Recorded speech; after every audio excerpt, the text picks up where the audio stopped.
Podczas tegorocznego długiego majowego weekendu zawitaliśmy na Pomorze Zachodnie. Pierwszym przystankiem był Stargard, gdzie znajduje się jeden z najcenniejszych zabytków tego regionu, kolegiata Najświętszej Maryi Panny Królowej Świata. Kościół położony jest w południowej części Starego Miasta, bezpośrednio na południowy wschód od rynku, orientowany, gotycki na rzucie prostokąta, sześciobocznie zamkniętego od wschodu.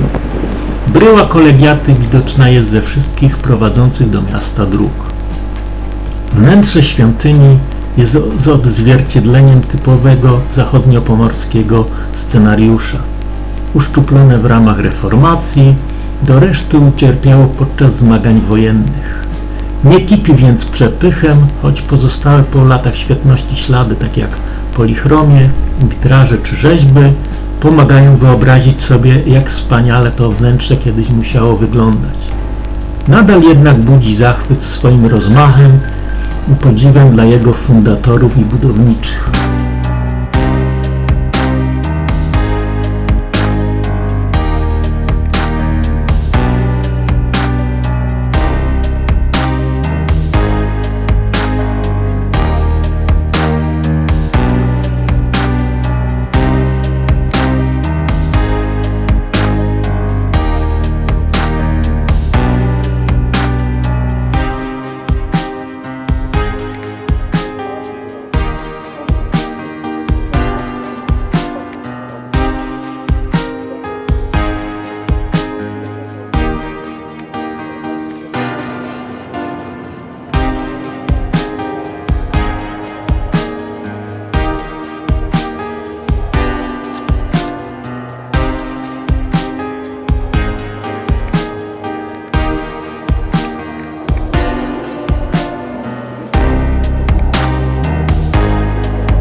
Stargard był nazywany miastem kolejarzy.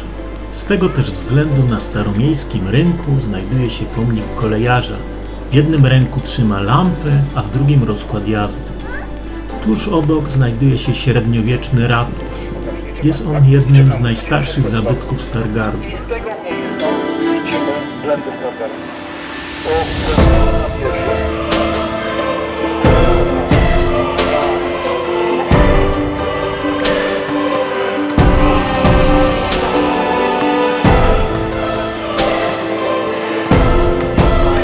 Najstarsze części miasta otacza zespół fortyfikacji. Ich budowę rozpoczęto po otrzymaniu praw miejskich w 1243 roku. Zachowana do dziś długość obwarowań wynosi ponad kilometr. Należą do najpotężniejszych i najciekawszych zespołów obwarowań w Polsce. Mury obronne Stargardu stanowią jeden z nielicznych na Pomorzu Zachodnim przykładów średniowiecznych umocnień miejskich, zachowanych niemal na całym obwodzie wraz z bramami obronnymi i basztami. W XVI wieku Stargard należał do najlepiej obwarowanych grodów w księstwie pomorskim. Na zewnątrz muru dostęp do miasta uniemożliwiały głębokie fosy oraz wały palisadowe.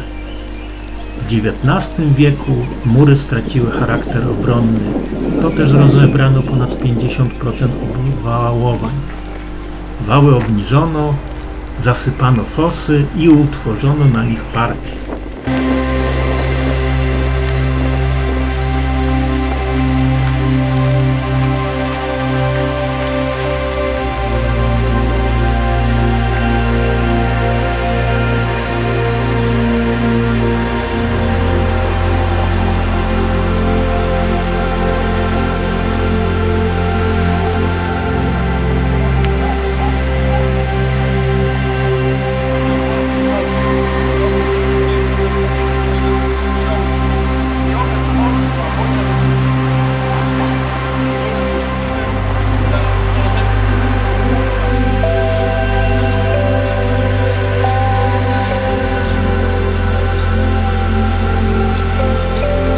Bazą wypadową był hotel Afrodyta Spa, zlokalizowany na Świnoujskiej promenadzie tuż obok Tężyn.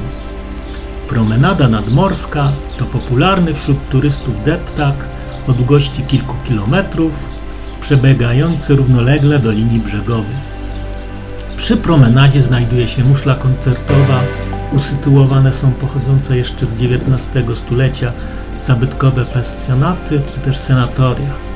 Wzdłuż deptaku funkcjonuje wiele punktów gastronomicznych, kafejek, kramów z pamiątkami, wyrobami z bursztynu.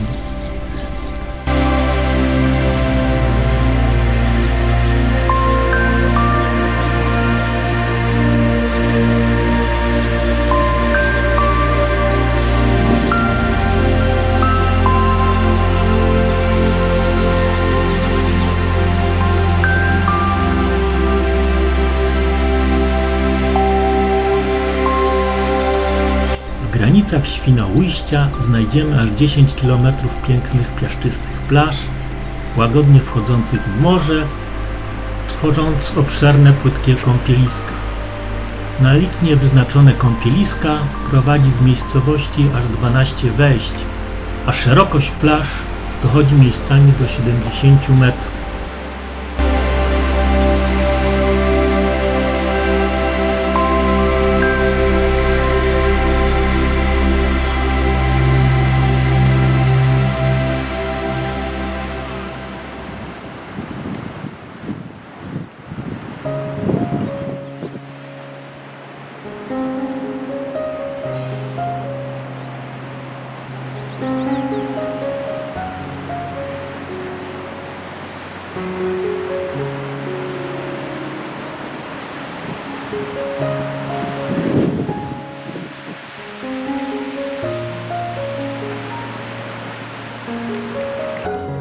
Jesteśmy w Międzyzdrojach.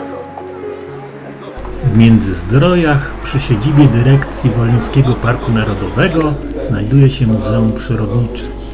Ekspozycja muzeum obejmuje 5 sal wystawienniczych. Ekspozycje stałe prezentują piękno i niepowtarzalność przyrody parku oraz bogactwo fauny i flory. Jest to m.in. ptactwo wstecznej delty Świny, reprezentatywne dla fauny Wolina ssaki leśne oraz zwierzęta wodnych ekosystemów parku. W muzeum można zapoznać się z budową geologiczną wyspy, a także poznać historię bursztynu bałtyckiego. Na uwagę zasługują wielkie dioramy przedstawiające charakterystyczne dla parku krajobrazy, takie jak wybrzeże Zalewu Szczecińskiego, nadmorskie klify w różnych porach roku oraz żubry. W dioramach można zobaczyć kilkadziesiąt gatunków ptaków wodnych.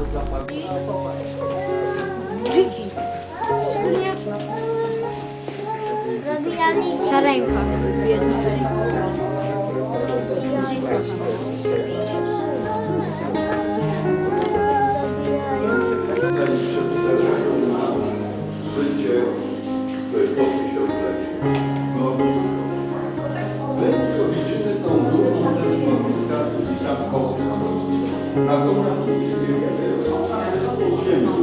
I zobaczcie Państwo,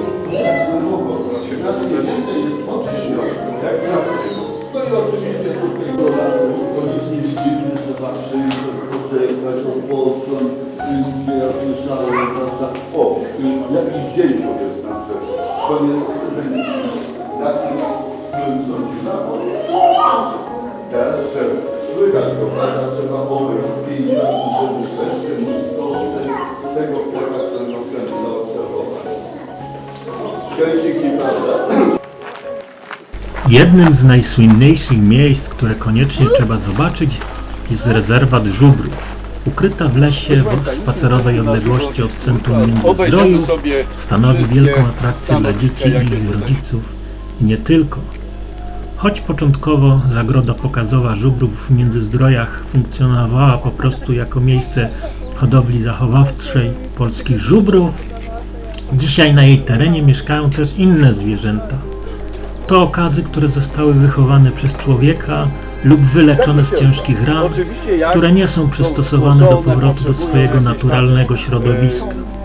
Wśród takich lokatorów zagrody znajdują się dziki, wilki i orły bieliki, otaczane przez personel ośrodka troskliwą opieką.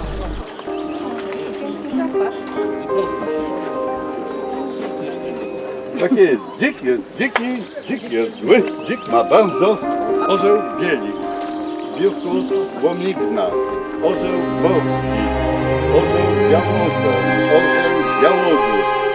Tyle.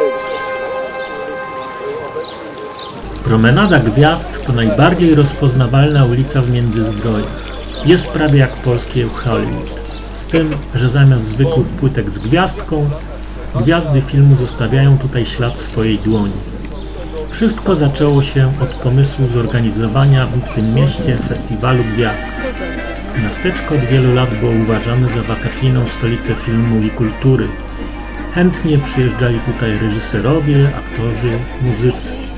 Przy okazji festiwalu postanowiono też honorować najwybitniejszych polskich artystów poprzez utrwalenie odcisków ich dłoni wraz z autografami na Międzyzdrojskiej Alei Gwiazd. Na potrzeby tego projektu wydzielono część ulicy Bohaterów Warszawy i nazwano ją Promenadą Gwiazd. Przestrzeń zaprojektował profesor Adam Myjak, rektor Akademii Sztuk Pięknych w Warszawie.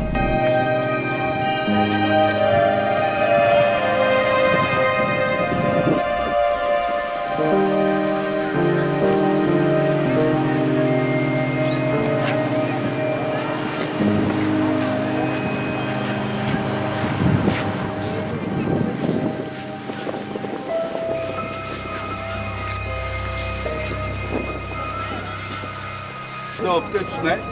Molo w Międzyzdrojach położone jest w środkowej części plaży niedaleko amfiteatru. Ma długość 395 metrów i wchodzi w głąb Morza Bałtyckiego w kierunku północno-wschodnim. Od czerwca 2005 roku Molo posiada status przystani morskiej. Można z niego podziwiać widoki na Zatokę Pomorską, a także zobaczyć światło latarni morskiej w Świnoujściu.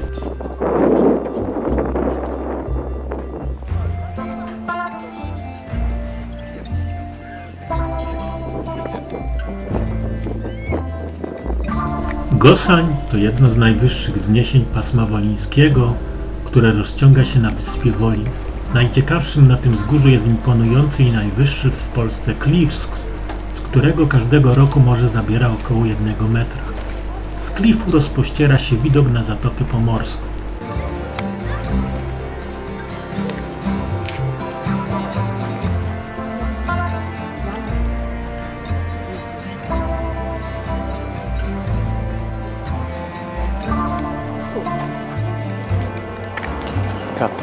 Zespół katedralny w kamieniu pomorskim stanowi wyodrębnioną całość w układzie miasta, pierwotnie otoczoną własnym murem obronnym.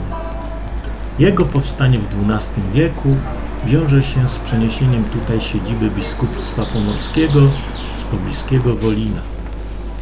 Katedra wzniesiona w centrum biskupiej osady należy do najstarszych i najcenniejszych zabytków Pomorza Zachodniego, zachowanymi w jej wnętrzu wysokiej klasy dziełami sztuki, wśród których znajdują się unikatowe, barokowe organy.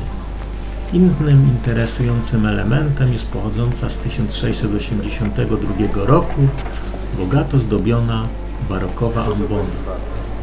Na ściankach kosza ambony znajdują się rzeźby 4 ewangelistów i świętego Pawła. Centralne miejsce w prezbiterium zajmuje ołtarz główny.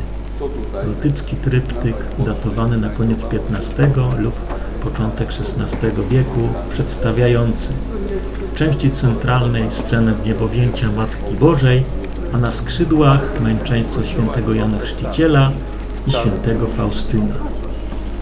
Antepedium ołtarza głównego stanowią wizerunki 4 ewangelistów pochodzące z kościoła w Kozielicach. Kiedyś powstała z tego pierwszego kościoła. To było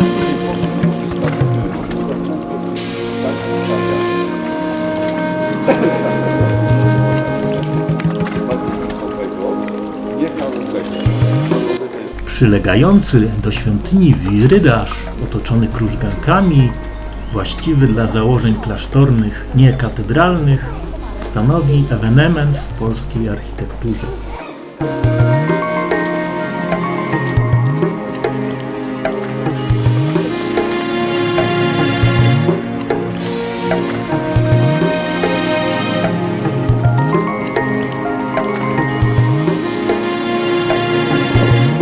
W Wolinie na wyspie Ostrów na rzece Dziwnie zlokalizowany jest skansen wikingów. Znajdujące się tu rekonstrukcje chat mieszkalnych i rzemieślniczych z IX do XI wieku wykonane są bardzo starannie. W ich wnętrzach umieszczono repliki mebli i przedmiotów codziennego użytku, dzięki którym łatwiej jest uzmysłowić sobie, jak żyli ludzie ponad 1000 lat temu. Wszystko można dotknąć i sprawdzić, jak działa. Warto też zobaczyć rekonstrukcję Łodzi Słowiańskiej z XII wieku. Jej pierwowzór został znaleziony w okolicach Kamienia Pomorskiego w latach 80.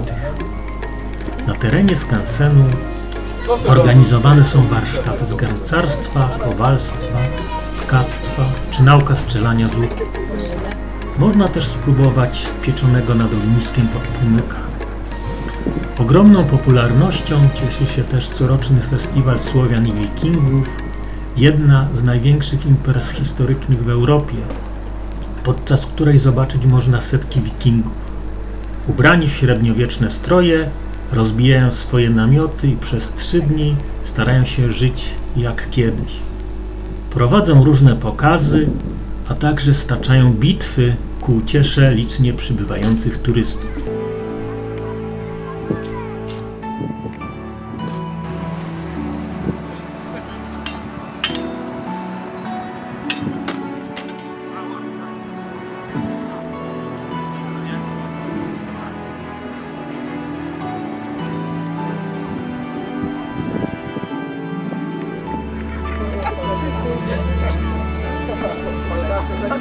Pierścionków, nie, one są rekomendowane.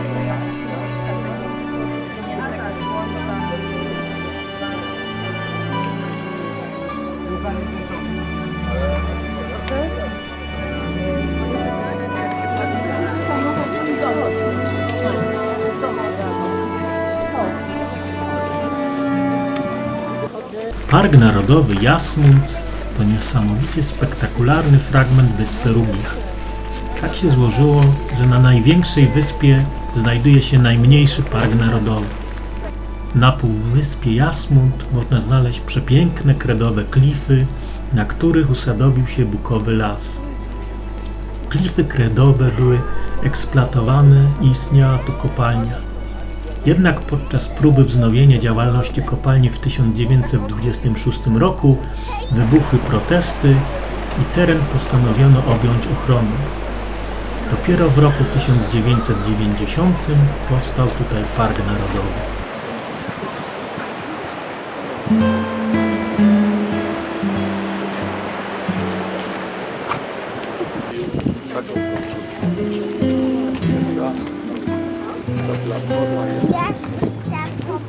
Ona jest zawieszona w powietrzu. I to od niedawna jest pan.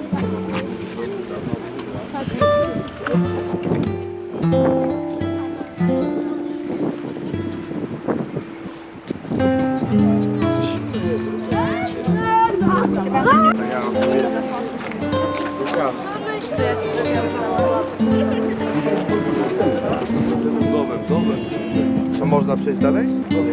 Wokół. Nie, nie. Nie ma, nie ma.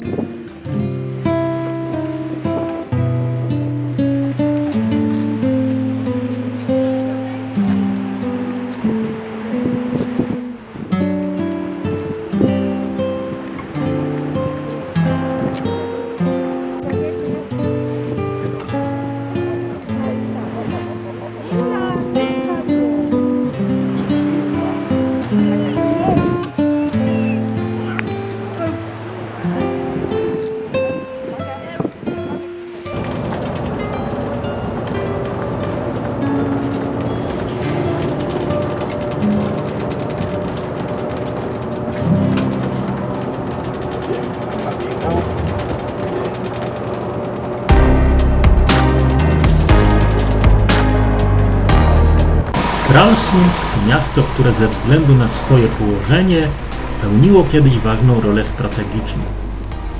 Najważniejsze zabytki i atrakcje tego miasta znajdują się na terenie liczącej ponad 160 hektarów starówki. Mimo tego, że na przestrzeni wieków było często niszczone przez wrogów, zachowało wiele cennych budowli.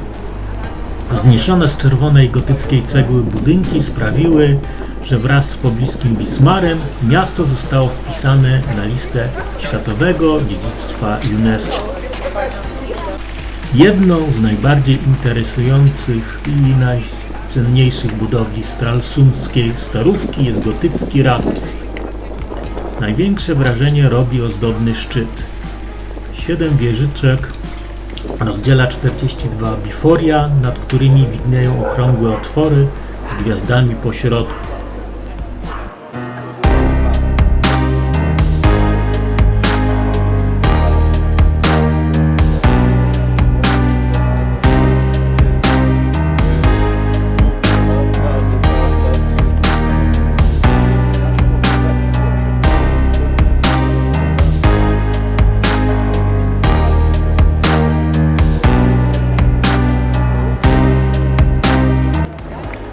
Bardzo interesujące jest również przejście z części północnej do południowej.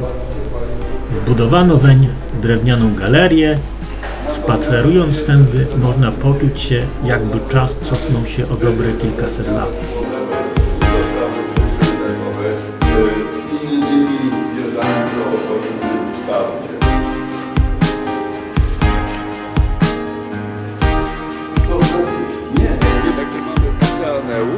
Ale też i Muzeum Morskie. No, muszę Państwu powiedzieć, że ciekawsza wystawa jest tutaj niż w Oceaneum. To znaczy, też to będzie krzywdzące dla Oceaneum. Jedno i drugie jest fascynujące. Jesteśmy na nowym rynku.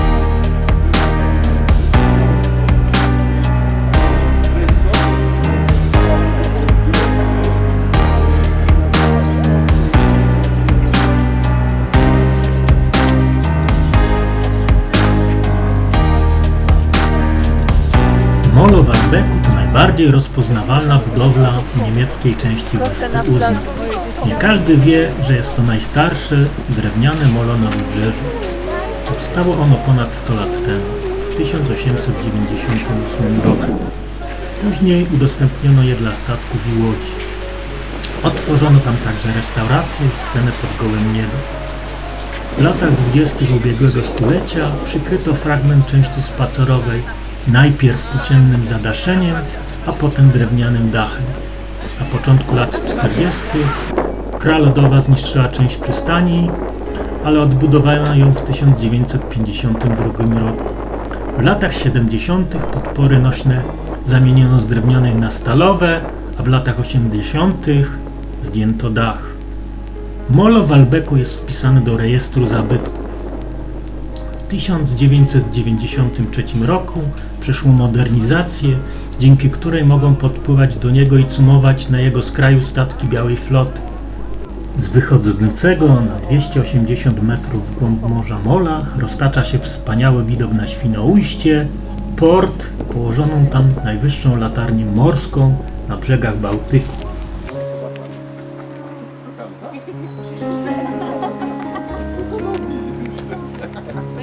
Kolejnym punktem była ścieżka w koronach drzew położona w miejscowości Heringsdorf. Pierwsze metry wysokości pokonuje się schodami lub windą. Następnie droga prowadzi drewnianą kładką o długości 1350 metrów, łagodnie wznosząc się do 23 metrów wysokości. Ścieżka pośród buków i sosen wije się przez las w Heringsdorfie. Na licznych przystankach edukacyjnych i zakątkach dla odważnych przedstawiane są interesujące fakty dotyczące lokalnej przyrody, świata zwierząt, historii i geografii wyspy oraz Morza Bałtyckiego.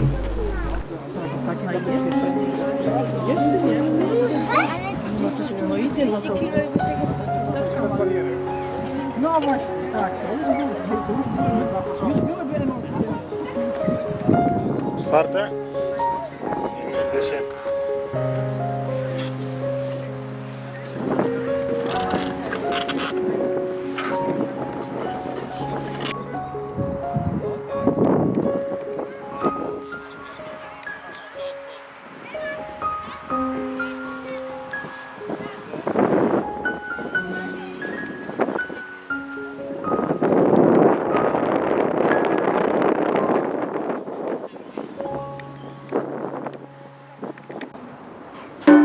A tutaj, popatrzcie, tutaj jest opisane drzewo, które się nazywa, nie, Douglasia, to jest to drzewo. Podobne do świerka. A Punktem szczytowym ścieżki jest wieża widokowa, a największą jej atrakcją jest rozpięta na środku górnej platformy siatka przelotowa o powierzchni 50 m2. No, dochodzimy do szczytu wieży Poszukiwacze mocnych widokowej. wrażeń Widok mogą tu niesamowity. lewitować na wysokości 33 metrów nad ziemią, gdyż taka jest wysokość tarasu widokowego. Chcę was pilnować. Ale to tutaj jakoś tak w miarę bezpiecznie, to nie ma.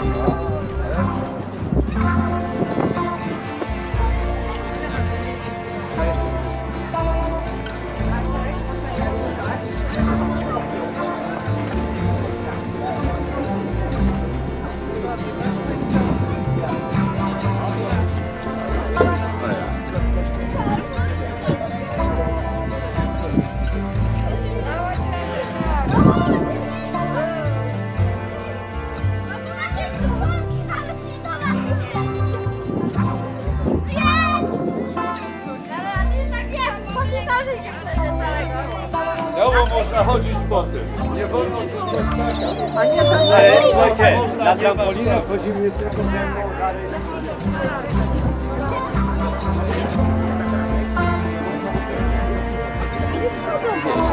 Krótki spacerek.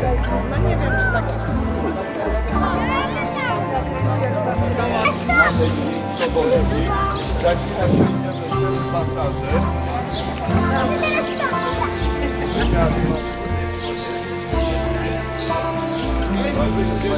Kiedyś najpiękniejsze i najdłuższe molo na Bałtyku było w Heringsdorfie. Wybudowano je w latach 1891-93. Było ono wykonane całkowicie z elementów drewnianych i nosiło dumną nazwę Molo cesarza Wilhelma. Teraz jednak można je podziwiać tylko na starych fotografiach i widokówkach, ponieważ całkowicie spłonęło w 1957 roku. Po latach podjęto w końcu decyzję o odbudowie i 27 maja 1994 roku położono kamień węgielny pod nowy tego typu obiekt. Molo powstało bardzo szybko, już 3 czerwca następnego roku zakończono jego budowę. Nie dość, że powstało w niezwykle szybkim tempie, to jeszcze jest to bardzo długa konstrukcja. Mierzy ona bowiem aż 508 metrów. Od strony lądu molo jest pasażem handlowym z usytuowanymi nad nim kilkoma pawilonami hotelowymi. Przechodzi później w część spacerową, dalej znajduje się restauracja z panoramicznym widokiem na morze i na jego końcu przystań statków pasażerskich, żeglugi przybrzeżnej armatora Adler Schiffe.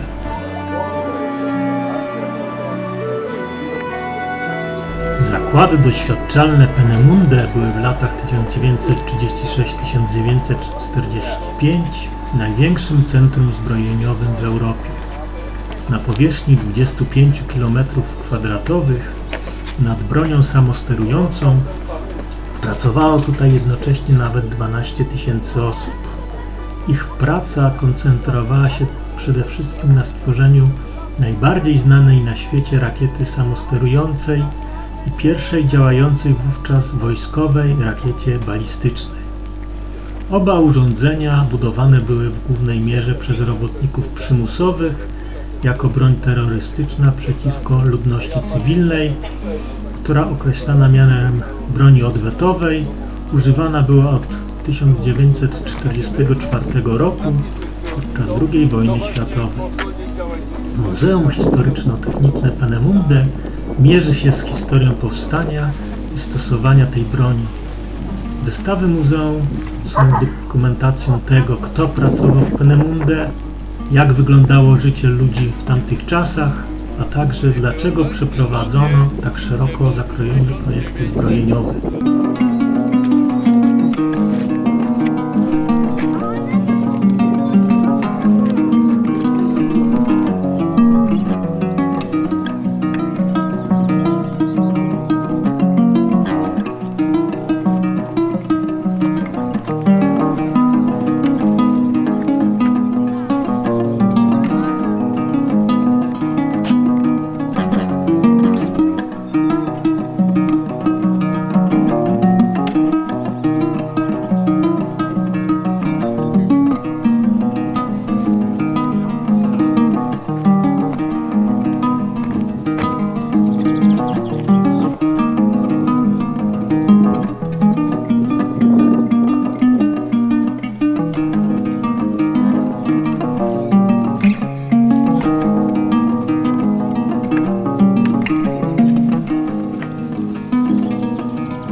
Wydaje mi się, że ta nazwa jest domu.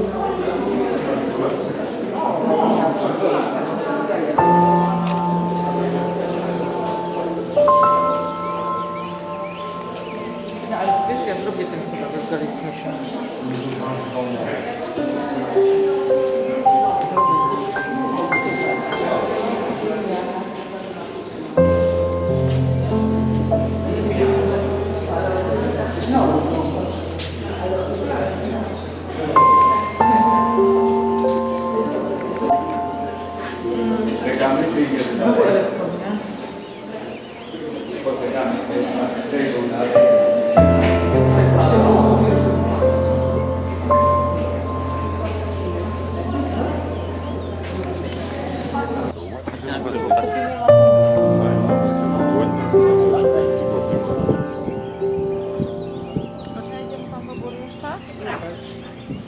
W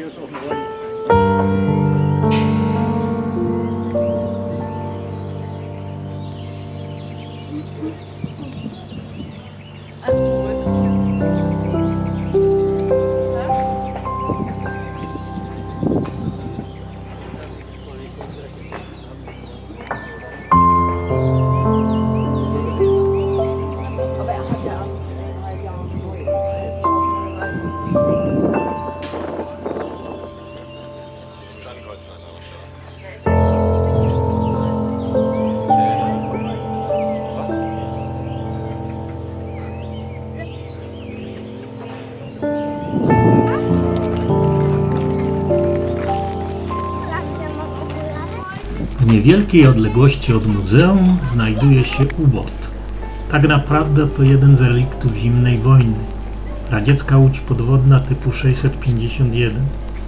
W czasach Związku Radzieckiego okręt nosił nazwę K-24, następnie B-124.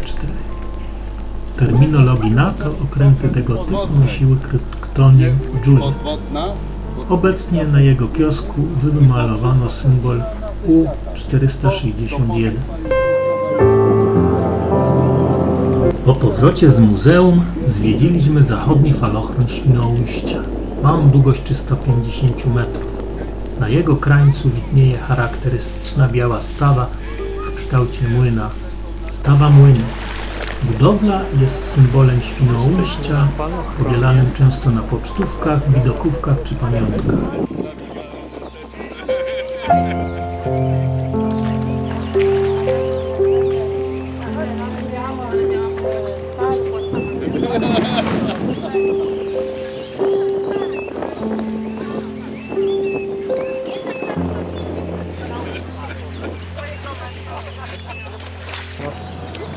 Z przystani zlokalizowanej obok Muzeum Rybołówstwa Morskiego w Świnoujściu odbywają się rejsy wycieczkowe statkiem pasażerskim MS Chateaubriand. Trasa liczy 24 km, a rejs trwa 2 godziny.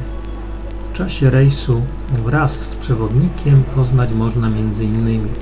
tor wodny do Szczecina, port marynarki wojennej, kanał Mieleński, Starą Świnę, krajobrazy krainy 44 wysp, rezerwat ptactwa wodnego, historyczne miejsca z okresu II wojny światowej, terminal promów morskich, morską stocznię remontową, latarnię morską, Fort Gerharda i Fort Anioła, falochron, stawę Młyny, basen północny oraz stację pilotów.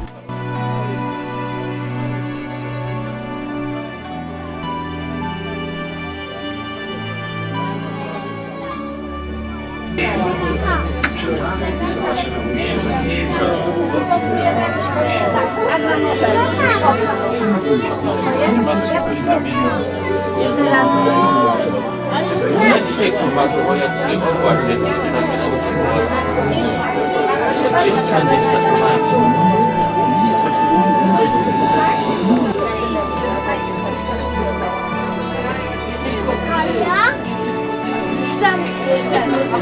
Młody trzymać. Ej,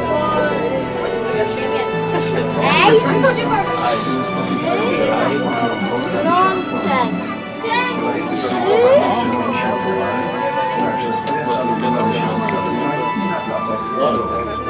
A kiedy podejdzie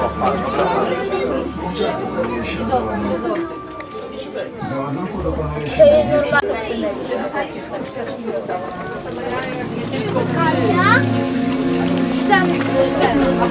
Młody trzymać. Ej,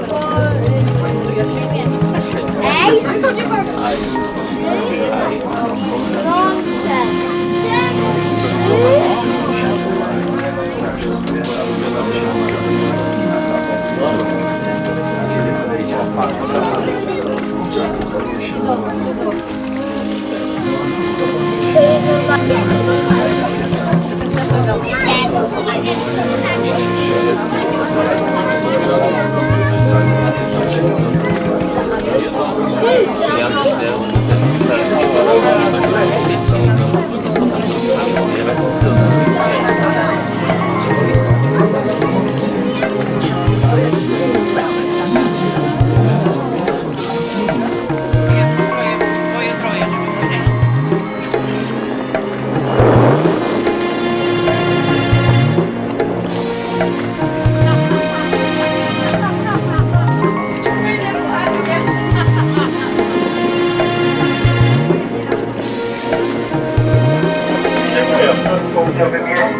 Wołaliśmy przed fajnie. Proszę bardzo. Ustalone masy przesumowania. To nie jest atrapa. Ja atrapa? No ja poproszę, żebyś mi zrobiła zdjęcie. Ale decybel.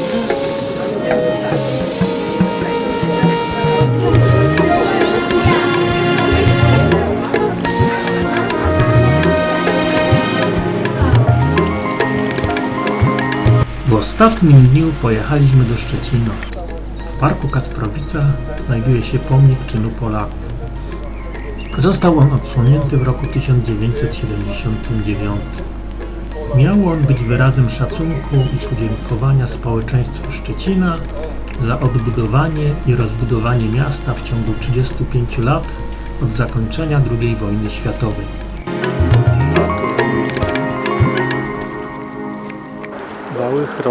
Wały Chrobrego to taras widokowy o długości około 500 metrów na skarpie wzdłuż Odry. Słynne założenie urbanistyczno-architektoniczne, współtworzące wraz z Muzeum Narodowym w Szczecinie, Zamkiem Książąt Pomorskich, katedrą pod wezwaniem Świętego Jakuba, nad odleżańską sylwetę miasta, widoczną z głównych tras dojazdowych od wschodu, biegnących przez mosty i wiadukt. Nie jest to imponująca widok, natomiast tu stoją podstawowe, cywilizacyjne budynki. No właśnie, Komenda Policji, a tuż obok Filharmonia w Szczecinie.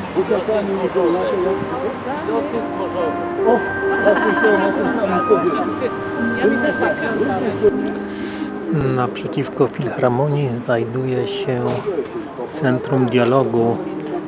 Gdy jest otwarte, te płyty znajdują się w takim położeniu, jak widzimy, natomiast w momencie, gdy zamykają muzeum, te płyty tworzą jednolitą całość, tworzą ścianę. Muzeum Narodowe w Szczecinie, Centrum Dialogu Przełomu, to miejsce spotkań i debat dotyczących kontrowersyjnych tematów związanych z najnowszą historią Szczecina, Pomorza, Polski i świata.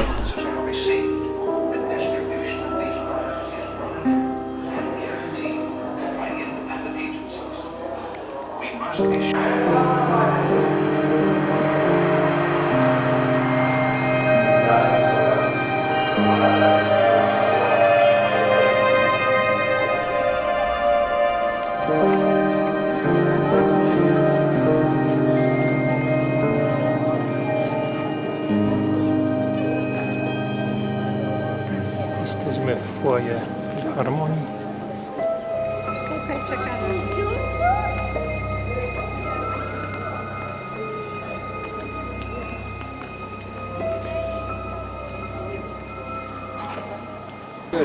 osób, które Rzeźba profesora Dźwigaja, na lewo dach muzeum. Tego muzeum, które przed chwilą widzieliśmy na filmie. No, a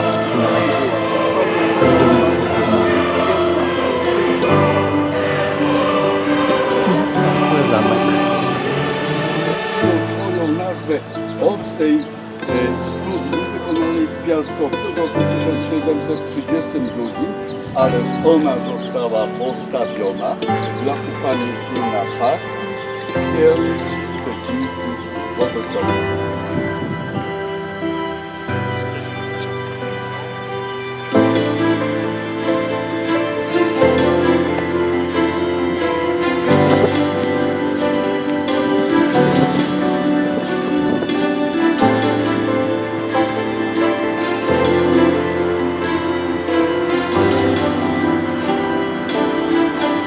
Po krótkim spacerze dotarliśmy do archiw katedry pod wezwaniem Świętego Jakuba Apostołowego. Z tarasu widokowego zlokalizowanego na jej wieży rozpościera się piękny widok na panoramę całego Szczecina, a przy dobrej pogodzie nawet okolic miasta. Wieża ma wysokość 110 metrów, natomiast sam taras znajduje się na wysokości 56 metrów.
Katedra znajduje się na europejskim szlaku gotyku ceglanego.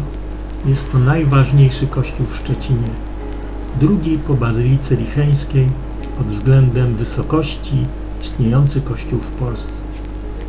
Centralne miejsce w prezbiterium zajmuje obszerny, czworoboczny stół ołtarzowy ufundowany na dziesięciolecie istnienia diecezji szczecińsko-kamieńskiej w roku 1982.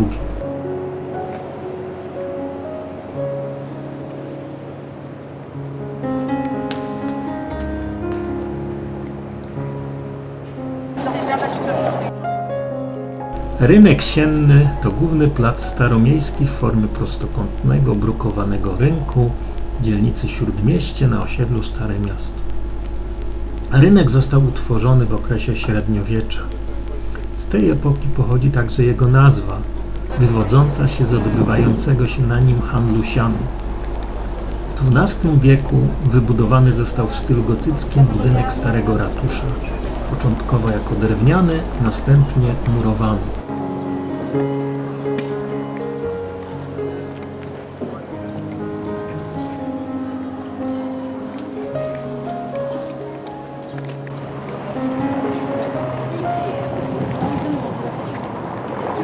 Kamienica Lojców.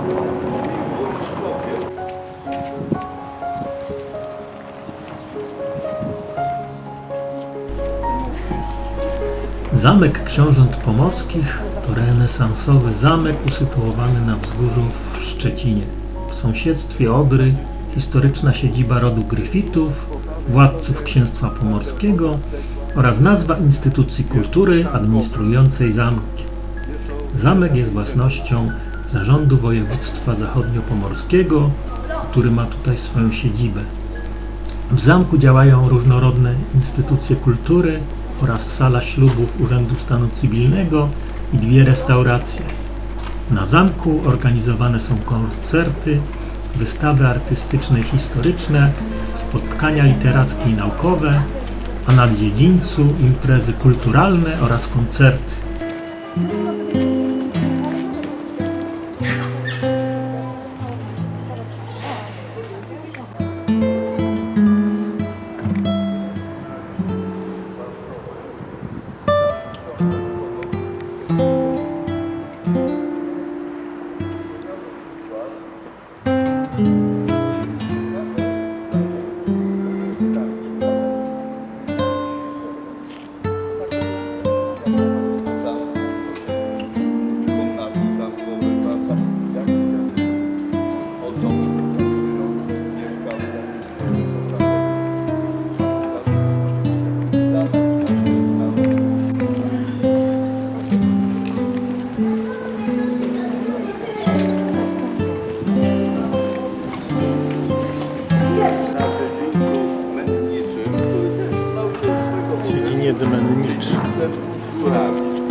W samym centrum miasta znajduje się granica wód morskich i śródlądowych.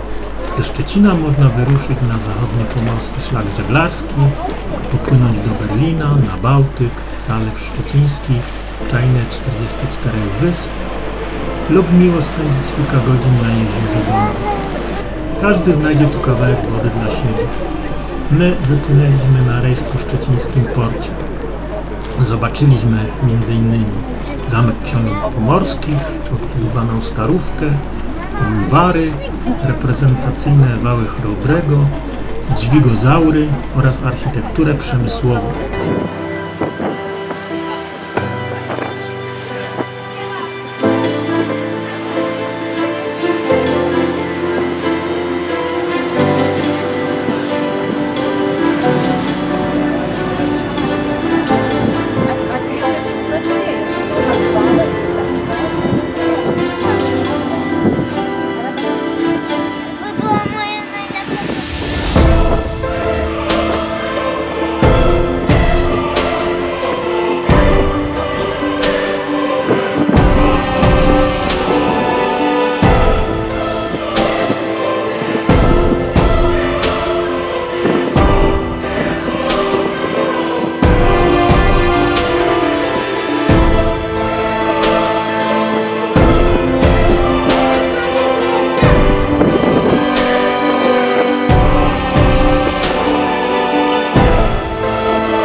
A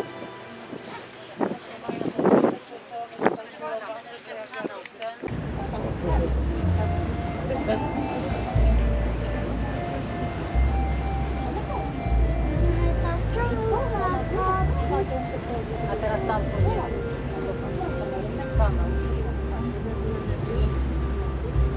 wolę zadane to spotkałam, to może pani jeszcze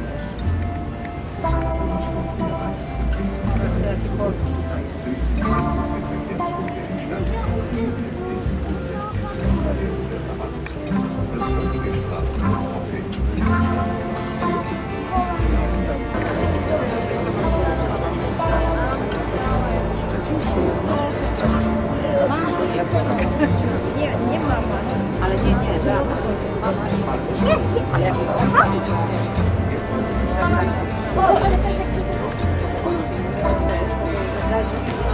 cały czas mam chyba się wchodzi. Jak tam się rozbili?